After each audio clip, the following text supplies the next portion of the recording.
सभी भक्तों को मेरा सादर प्रणाम। आपका मेरे चैनल आपकी किस्मत भोलेनाथ के हाथ में हार्दिक स्वागत है। भक्तों, आज मैं आपके लिए शिव महापुराण से ब्रह्मा और विष्णु संवाद लेकर आया हूँ, तो सभी भक्त इसे प्रेम से सुने। नंदिकेश्वर बोले, पूर्व समय में भगवान विष्णु अपने पार्षदों के साथ लक्ष्मी जी सहित शेष शैया पर शयन कर रहे थे। तब ब्रह्मा जी स्वयं ही जा पहुँचे और विष्णु को पुत्र संबोधन करके पूछा, हे पुत्र, तू कौन है? उठ, तू मुझे देख, मैं तेरा ईश्वर यहाँ आया हूँ। विष्णु यह सुनकर क्रोध को दबाते हुए उनसे बोले, हे पुत्र, तुम्हारा कल्याण हो, आओ बैठो, मैं तुम्हारा पिता हूँ। कहो, तुम्हारा मुख टेढ़ा क्यों हो गया है? ब्रह्मा बोले, समय के फेर से तुझे अभिमान हो गया है। हे पुत्र, मैं तुम्हारा रक्षक हूँ, इस समस्त जगत का पितामह हूँ। विष्णु बोले, अरे चोर, तू अपना बड़प्पन क्यों दिखाता है? सारा जगत तो मुझ में निवास करता है। तू मेरी नाभि से कमल से पैदा हुआ और मुझसे ऐसी बातें कर रहा है। इस प्रकार उन दोनों में विवाद बढ़ गया। वे दोनों अपने को प्रभु कहते कहते आपस में युद्ध करने लगे। उनके वाहन भी आपस में लड़ने लगे। दोनों के प्रहार से देवता लोग व्याकुल होकर कांपने लगे कि अब आप दोनों ही अराजकता उत्पन्न करते हैं, तो यह सारी सृष्टि शिवजी की है, जिन शूलमणि के बिना एक तिनका भी इधर उधर नहीं हो सकता। अतः हम लोग शिवजी के पास जाते हैं।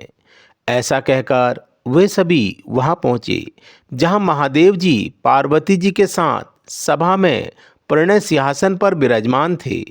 देवों को आया देख तथा प्रणाम करते देखकर शिवजी के पास बुलाया और उनसे कहने लगे। श्री महादेव जी बोले, हे देवताओं, मैंने सुना है कि ब्रह्मा और विष्णु का घोर युद्ध हो रहा है। इससे तुम लोग महान दुखी में हो। तुम घबराओ नहीं। तब शिवजी अपने 100 गणों के साथ वहां पहुंचे। प्रथम तो वे बादलों में छिपकर उनका भीषण युद्ध देखने लगे।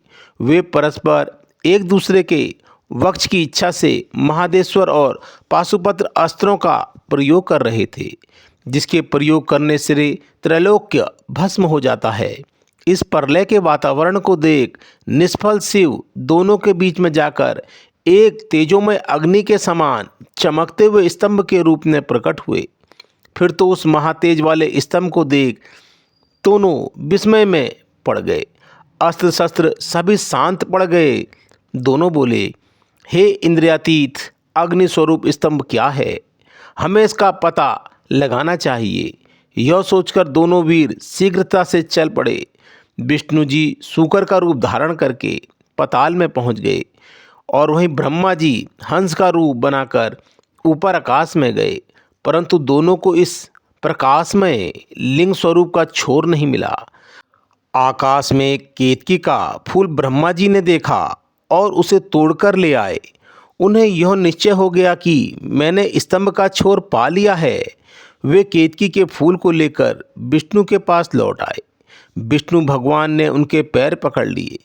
ब्रह्मा के इस छल को जानकर शिवजी उसी क्षण प्रकट हुए।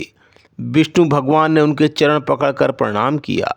विष्णु की इस महानता से भगवान शिव बहुत ही प्रसन्न हुए।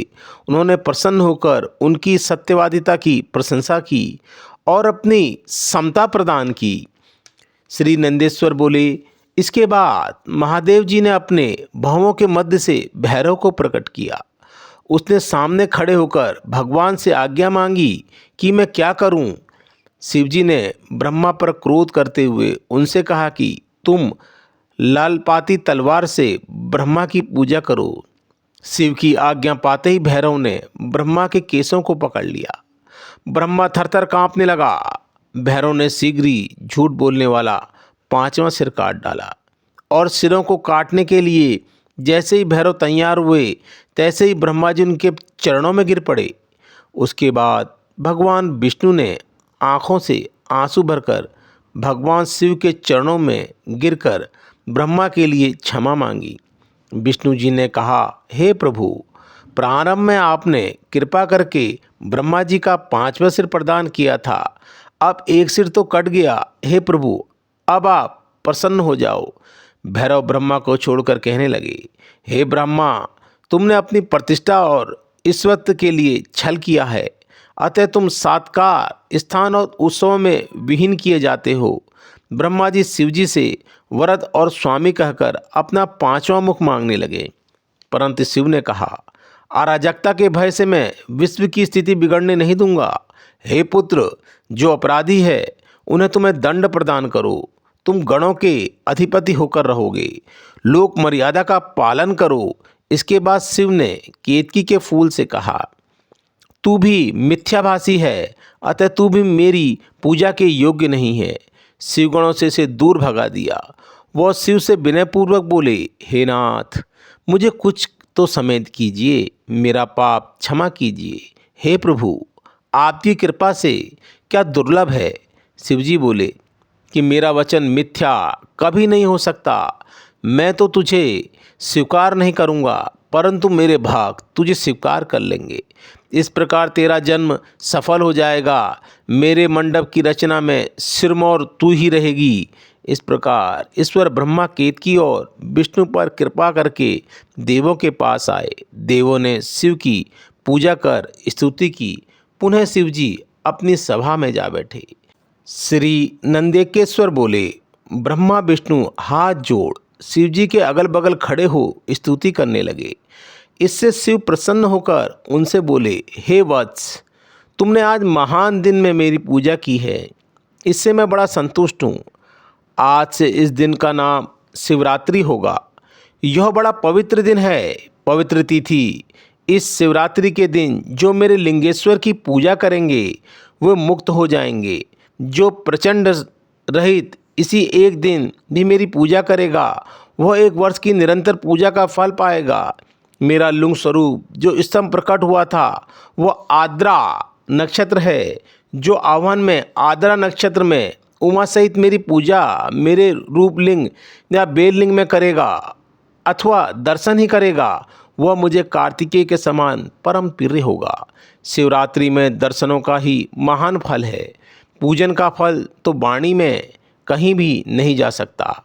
तुम दोनों की युद्ध भूमि में जहाँ मेरा लिंग प्रकट हुआ है वह अरुणाचल के नाम से प्रसिद्ध होगा। यहाँ पर शरीर छोड़ने वाले को मुक्ति अवश्य हो जाएगी। जो मुझ परमेश्वर का लिंग के रूप में पूजा करेंगे उन्हें चारों प्रकार की मुक्ति प्राप्त होगी। इस प्रकार भक्तों, यह शिव महापुराण का मैं यह भाग यहीं पर समाप्त करता हूँ और आप सभी से प्रार्थना करता हूँ कि अगर आपको यह वीडियो अच्छा लगा हो तो कमेंट्स बॉक्स में हर हर महादेव लिखना ना भूलें। और मैं भगवान भोलेनाथ से प्रार्थना करता हूँ कि अपने हर भक्त की झोली खुशियों से भर देना। हर हर महादेव, हर हर महादेव।